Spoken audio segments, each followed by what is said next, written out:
As the name suggests, autocrine signaling literally means signals to itself. In this type of signaling, a ligand or a chemical signal is released from a cell into the extracellular space. This released signal can bind to receptors present either on the surface of the cell or to receptors present inside of the same cell. Now, why does a cell need to signal itself? It seems like an odd, unimportant signaling form, but it plays a vital role at times. Take the example of embryo development.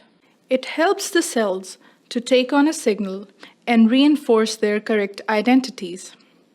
It also transduces and amplifies a signal, and this serves as a positive feedback mechanism. This ensures differentiation of identical cells into the same cell or tissue type, resulting in proper developmental outcome. Autocrine signaling is also known to be of major concern in cancer metastasis.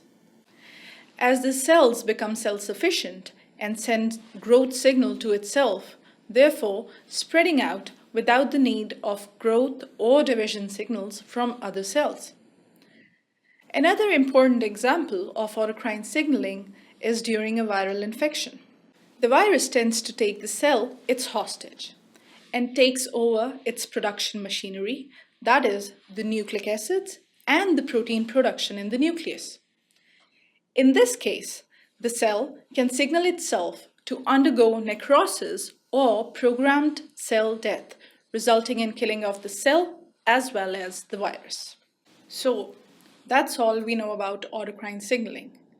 It's signal to itself. Now, what must a cell do when it needs to send signal to the nearby cells? That type of signaling is known as paracrine signaling, which will be discussed in our next section.